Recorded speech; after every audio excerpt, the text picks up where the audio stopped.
یک دنگی و یک لیستی یک رئیزیا کردان لکرکوکی خونه یانجی امکان تدایا دوان چند روزن لپیشیا ما بگهنه ایک جهجای شوان محمد اندام مکتب سیاسی حزب زحمت کشن کردستان دپرسین لستودیو میوان ما هجای شوان گلک بخیراتی کردستان لستوچار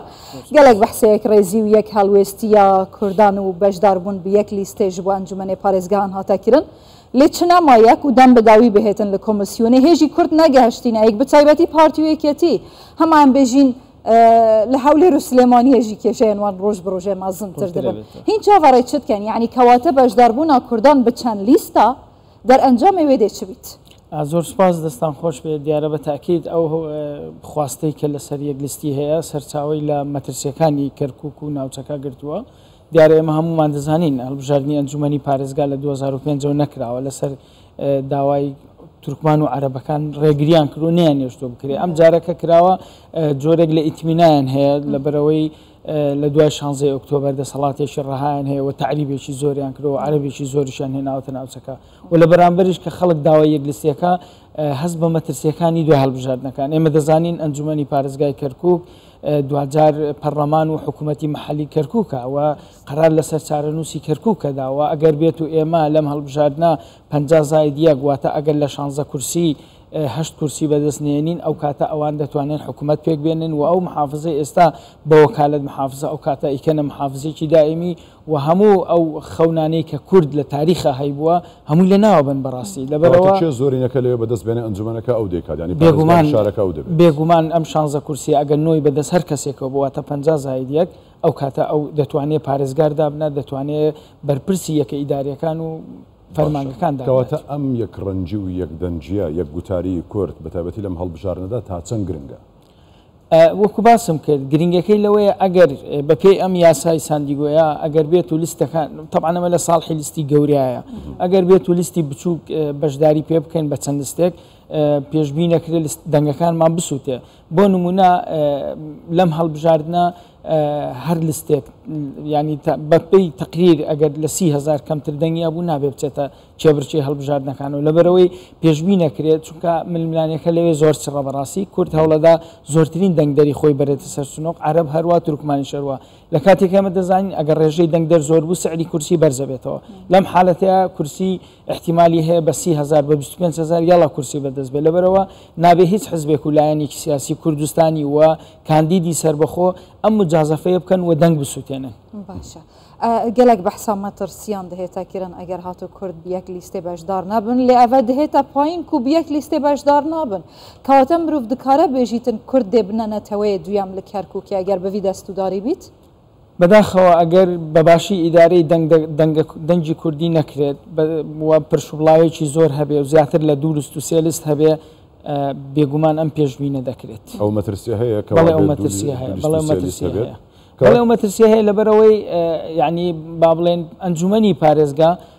لە داهاتوو چارەنووسی پارێزگاکە تا حدێکی زۆر بەدەست ئەو دەبێ ئەو دەتوانێت محافز دابنە ئەو دەتوانێت پرۆژەکان دابنە ئێمە مەترسیەکانمان لە سی سەرچاوی گرتووە تەماشاکان لە دوای 16 ئۆکتۆبەر محافزێکی وەکالەت لە کەرکووکەیە ئەم محافزە زۆرترین تعریبی بە ئەمە قەنەعەتی من نییە قەنەعەتی هەموو ئەوانەی چاودێری کەرکووک و ناوچە جەناوەکانێک زۆرترین تعریبی کردووە کەواتە ئێمە لە سەردەمی نوێ کە پێشبینی ئەوەمانەکرد لە عێراقی نوێ مافی نەتەوەی کورد بەدەست بێ لە کاتێکە ئێمە ینی کورد کەمکارانیە لە عێراقا سەرۆک کۆمار هەیە وەزیر هەیە جێگری سەرۆک وەزیران هەیە جێگری سەرۆکی پەرلەمان هەیە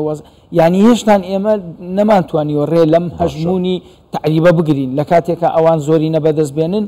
بە قەنەعەتەوە زۆر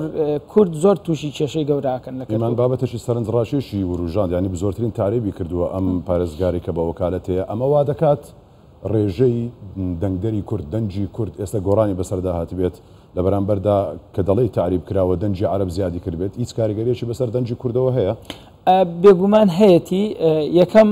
هەمومان دەزانین ڕێژەی نمود لە دایک بوون لە ناو نەتەوەی عەرەبا زۆرە بە تەخمینێک کە تەخمینە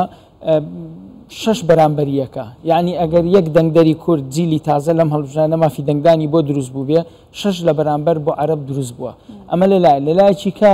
ڕێژەیەکی یەکجار زۆر عەرەبی خوار و ناوەڕاست و ئەوانە هاتوونەتە مەنتیقەکە ئەمانە بەپێی ئەم یاسایە ئەگەر لەم خولێش نەتوانن دەنگدەن لە خولی داهاتوو دەتوانن دەنگ بدەن و لە بەرامبەریشدا بەڕاستی بەداخەوە پرشوبڵاوی حزبە سیاسیەکان بێئومێدی لای دەنگدەری کورد دروستەکە بۆیە 15 ڕۆژ ماوە لە پێش پێکهێنانی هاوپەیمانەتی ئێمە هەموو هەوڵەکانمان چڕ کردوێتەوە دەبێت کارێکی وا بکەین بەڕاستی من پێم وایە ئەمە حاڵەتێکی مەسئولیەتێکی تاریخیە چ بۆ پارتی چ بۆ یەکێتیەوە بۆ باقی حزبەکان ئێمە لە ڕۆژانی ڕابردوو وەفدی پارتی لەلای ئێمە بوون گفتوگۆمان کردووە مناقەشەی جدی ئەم بابەتەمان کردووە ئەم ڕۆکە وەفدی یەکێتی لەلامان بووە مناقەشەی ئەم بابەتە کراوە تا ئێستاکە ئێمە بێئومێد نین لەوەی یەکلیستی نەبێت تا ئێستا ئەمە ئومێدمان هەیە چونکە مەترسیەکان گەورن و دەبێت بەرپرسیارەتەکە وەکو باسمان کرد ئەم دوولایەنە لە ئەستۆی بگرن و لە ڕاستیە ئەگەر پارتی و یەکێتی بچنەژێر لە ئەستۆی دەگرن ئەم دوولایەنە